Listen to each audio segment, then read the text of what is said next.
दोस्तों आज का हमारा टॉपिक है सिगेला। इसे आप सिजेला या सिगेला कुछ भी बोल सकते हैं। सबसे पहले इसका इंट्रोडक्शन, की character, classification, pathogenesis, liability diagnosis इत्यादि के बारे में हम लोग जानने वाले हैं। दोस्तों सबसे पहले हम लोग जानेंगे इंट्रोडक्शन के बारे में। ओके, तो सिगेला ग्राम निगेटिव बैक्टीरिया होता है। ये नॉन मोटाइल होता है क्योंकि इसमें कोई भी फ्लैजिला नहीं पाया जाता है। ये नॉन स्पोरिंग बैक्टीरिया होता है, रॉड शेप्ड होता है, ठीक है। और ये बिलोंग करता है एंटेरोबैक्टीरियेसी फैमिली से। एंटेरोबैक्टीरियेसी फैमिली क्या? एंटेरोबैक्टीरियेसी फैमिली कहने का मतलब कि ये हमारे इंटेस्टाइन में पाए जाते हैं, ठीक है। ये क्या कॉज करते हैं? तो ये कॉज करते हैं डायरिया, जो वर्ल्ड वाइड पाया जाता है। स्पेशली ये डेवलपिंग कंट्रीज में ज़्यादा पाया जाता है, जैसे नाइजीरिया, इंडिया etc, क्योंकि यहाँ पे हाइजीन का उतनी खास ध्यान नहीं रखा जाता है। नेक्स्ट हम लोग जानने वाले हैं कि कैरेक्टरिस्टिक्स के बारे में। सबसे पहले जानते हैं मॉर्फोलॉजी। ओके, तो ये शॉर्ट रॉड होते हैं जिसकी लेंथ होती है 1 to 3 माइक्रोमीटर। ओके, अगर स्टेनिंग की बात की जाए तो ये ग्राम नेगेटिव होते हैं। जब इसे आप स्टेन करते हैं तो ये पिंक या रेड कलर देते हैं। मोटिलिटी की बात की जाए तो ये नॉन मोटाइल होते हैं। ओके, क्योंकि इससे फ्लैजिला नहीं पाया जाता, जबकि साल्मोनेला एंड ई कोलाई ये भी एंटेरोबैक्टीरियेसी फैमिली से ही बिलोंग करते हैं और इनमें फ्लैजिला पाया जाता है, इसीलिए ये मोटाइल होते हैं। जबकि सिजेला में फ्लैजिला नहीं पाया जाता है और ये नॉन मोटाइल होता है। ओके, ऑक्सीजन रिक्वायरमेंट की बात की जाए तो ये फैकल्टेटिव एनारोब्स होते हैं। फैकल्टेटिव एनारोब्स कहने का ये मतलब हुआ कि ये ऑक्सीजन के प्रेजेंस और अब्सेंस दोनों में ही ग्रो करते हैं। ओके, जितने भी पैथोजेनिक बैक्टीरिया होता है, mostly pathogenic bacteria facultative anaerobes ही होते हैं।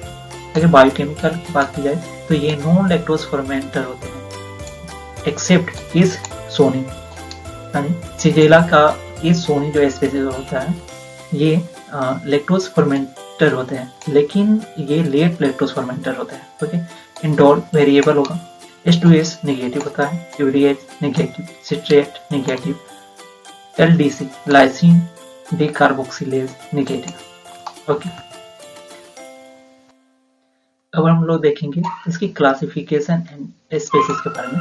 तो genesis, the genus Shigella is divided into 4 main species, जिसे सीरो ग्रुप्स भी कहते हैं, based on their O antigen. O antigen के बेस पे सिजेला को मोस्टली 4 स्पीसीज में बांटा गया है। ये आपका सिजेला, ओके, ये सिजेला है और ये नॉन मोटाइल है क्योंकि इनके हाथ और पैर दोनों बांध दी गई है।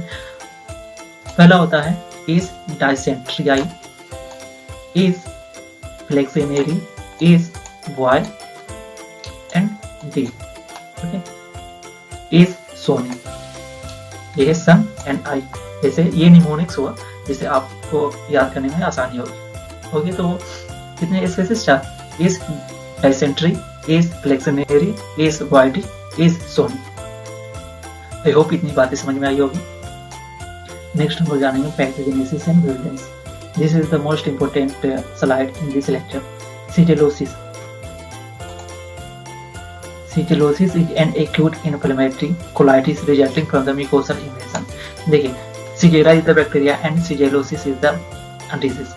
और सिजेलोसिस क्या होता है? ये एक्यूट इन्फ्लेमेटरी हो जाता है, जिसे हम लोग सिजेलोसिस कहते हैं। ओके, और ये कब होता है? क्यों? जब म्यूकोसल इन्वेजन होता है, यानी म्यूकोस मेम्ब्रेन का टूट जाना क्या कहलाता है? सिजेलोसिस। ओके, पहला स्टेप होता है इन्वेजन का। तो सिजेला क्या करता है? ये टारगेट करता है एम सेल का। और एम सेल कहाँ पाया जाता है? पेयर पेजेस में पाए जाते हैं। और पेयर पेजेस कहाँ पाए जाते हैं? स्मॉल इंटेस्टाइन और लार्ज इंटेस्टाइन। यानी जब सिजेला इंटर करता है कहाँ? लार्ज इंटेस्टाइन में, यहाँ पे पेयर पेजेस होते हैं, पेयर पेजेस में एम सेल होते हैं, उसी को ये टारगेट करता है। देन ये क्या करते हैं? मैक्रोफेज एपोटोसिस करवाते हैं। Apoptosis is the programmed cell death. Okay, तो आफ्टर ट्रांससाइटोसिस, यानी एम सेल में जब ये एंट्री कर जाता है, एम सेल में जब ये एंट्री कर जाते हैं, the bacteria are phagocyte by the resident macrophages. अब वहाँ पे क्या होते हैं? मैक्रोफेजेस होते हैं। मैक्रोफेजेस का क्या काम होता है? इनकल्फ कर लेना, जिसको हम लोग फेगोसाइटोसिस भी कहते हैं। ओके, लेकिन ये जो सिजेला होता है ना, वो बच जाता है, फेगोसोम से बच जाता है और मल्टीप्लाई करता है, वहीं पे मल्टीप्लाई करता है। और जो मैक्रोफेजेस होता है का प्रोग्राम सेल डेथ भी यानी एपोप्टोसिस करवा देता है इन द मैक्रोफेजेस। अब यहाँ पे से क्या होगा कि साइटोकाइनिन, जो इन्फ्लेमेटरी साइटोकाइनिन इंटरल्यूकिन आई, यहाँ से ये सेक्रेट होता है, और जब ये सेक्रेट होता है तो जो म्यूकस मेम्ब्रेन है ना, वहाँ पे इन्फ्लामेशन खोज करवा देता है। नेक्स्ट क्या होता है, इंट्रासेलुलर एस्पिरिट, यानी इंट्रासेलुलर एस्पिरिट करने क्या, इंट्रासेलुलर मीन्स होता है इस सेल के अंदर, ठीक है। ये क्या, ये तो अलाइव है, बचा हुआ है, ठीक है, सेल को डेथ करा करके खुद ही अलाइव है। अब ये क्या करेगा कि release bacteria invade the base of adjacent colony epithelial cell. यहाँ पे क्या करता है ना कि ये एंटेरोसाइट से, मीन्स ये मैक्रोफेजेस में तो ऑलरेडी है, अब यहाँ पे एक प्रोटीन का यूज करता है, एक्टिन प्रोटीन, जो मैक्रोफेजेस में होता है, उसका यूज करके, और ये दूसरे जो हेल्थ सेल होते हैं, जो हेल्दी सेल होते हैं, उसको भी ये इन्फेक्ट करता है, ठीक है।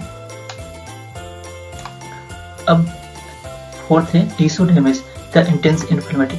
अब वहाँ पे क्या हुआ कि बहुत सारे सेल का डेथ हो जाता है, तो सेल का डेथ होगा तो साइटोकाइनिन रिलीज होगा, ठीक है, और जब सेल का डेथ हो जाएगा तो वहाँ पे अल्सरेशन, यानी अल्सर, वहाँ पे अल्सर डेवलप होगा, यानी इंटेस्टाइन का रप्चर हो जाएगा, नेक्रोसिस होगा, और बेसिलरी डाइसेंट्री खोज करवाएगा। क्या खोज करवाएगा, बेसिलरी डाइसेंट्री। और बेसिलरी डाइसेंट्री क्या होता है, ब्लडी मिक्वाइड स्टूल।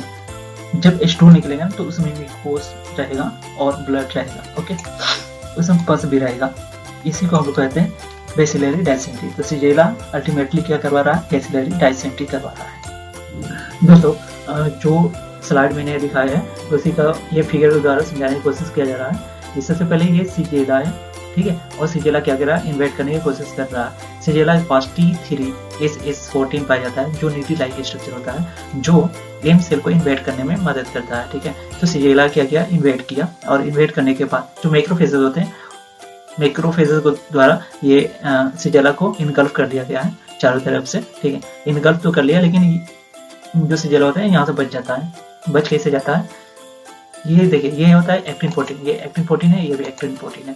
एक्टिन प्रोटीन से ये क्या करता है ना, अटैच हो जाता है। अब ये एक्टिन प्रोटीन इसी को हेल्प करता है, बैक्टीरिया को ही हेल्प करता है एक सेल से दूसरे सेल में इन्वेट करवाने के लिए, यानी यहाँ से क्या किया, इसको रिपेल करवाया, और दूसरा जो हेल्दी सेल होता है ना, उसमें ये चला गया, और सिजेला यानी बैक्टीरिया दूसरे सेल में चला गया, जो उसके नियर बाई सेल होते हैं उसमें, ठीक है। अब यहाँ पे जाकर के इनका मल्टीप्लिकेशन स्टार्ट हो जाता है, और ये क्या खोज करते हैं, ये करते हैं, इफेक्ट करते हैं, इन्फेक्ट करते हैं गोल्जी अपरेटस को, और गोल्जी अपरेटस को जब इन्फेक्ट करते हैं तो गोल्जी अपरेटस का जो वर्क होता है वो डिस्टर्ब हो जाता है। देन आफ्टर जो सेल वॉल होते हैं ना, वो रप्चर होना स्टार्ट हो जाता है, और बिसलेरी डाइसेंट्री यहाँ से खोज होते हैं। बिसलेरी डाइसेंट्री क्या होता है, बिसलेरी डाइसेंट्री वो डाइसेंट्री होता है जिसमें म्यूकस के साथ ब्लड भी आना स्टार्ट हो जाता है, ओके। होप सो इतनी बातें आपको समझ में आई होगी। दोस्तों अब हम जानेंगे लेबोरेटरी डायग्नोसिस के बारे में, ठीक है। तो स्पेसिमेन कलेक्शन एंड ट्रांसपोर्ट। सबसे पहले तो स्पेसिमेन का चॉइस आप कैसे कीजिएगा, जब भी आपको टेस्टिंग करना होगा आप फ्रेश स्टूल का ही यूज कीजिएगा, और इसमें क्या होना चाहिए, म्यूकस, ब्लड, म्यूकस या ब्लड हो सकता है, रेक्टल स्वाब भी यूज किया जा सकता है, ठीक है। टाइम सेंसिटिविटी, ओके, टाइम का खास ध्यान रखा जाएगा। सिजेला इज सेंसिटिव टू ड्राइंग। सिजेला क्या होता है, सेंसिटिव होता है ड्राइंग का, यानी आप वेंटिलेशन करके उसको छोड़ नहीं सकते। अगर आप छोड़ देंगे तो वो सूख जाएगा, ड्राई हो जाएगा, और जो रिजल्ट आपको चाहिए वो नहीं मिल सकता है, ठीक है। तो जितनी जल्दी हो सके, अगर आपका लैब दूर है तो आप ट्रांसपोर्टेड मीडिया का यूज कर सकते हैं, यानी आपको क्विक ट्रांसपोर्ट करना होगा, और वो ट्रांसपोर्ट मीडिया कौन सा मीडिया आप यूज करेंगे, carry player media. This is the important, okay, this is the important. ये कई बार एग्जाम में आ चुका है कि कौन सा ट्रांसपोर्ट मीडिया यूज करते हैं सिजेला के लिए, तो कैरी प्लेयर मीडियम, ओके। अब आपके लैब में आ गया सैंपल, तो उसका आप क्या करेंगे, पहले तो आप डायरेक्ट माइक्रोस्कोपी कर सकते हैं, ओके। जब आप माइक्रोस्कोप में देखेंगे तो पॉलीमॉर्फोन्यूक्लियर ल्यूकोसाइट एंड आरबीसी आपको नजर आएगा। दूसरा आप क्या कर सकते हैं, ग्राम स्टेन कर सकते हैं, और जब ग्राम स्टेन करेंगे तो ये ग्राम निगेटिव बेसिलाई दिखेगा आपको, ओके। सिजेला का कल्चर हम लोग XLD अगार पे करवाते हैं, ठीक है। ये इनएलेक्ट्राइसिन और डीकार्बोक्सिलेज पॉजिटिव होते हैं, ठीक है। नॉन लैक्टोज फर्मेंटेड तो होता है। और ये कैसा आपको देगा, पिंक या रेड कॉलोनीज देगा, पिंक या रेड मीडियम से, ठीक है, पिंक या रेड कॉलोनीज आपको नजर आ सकता है।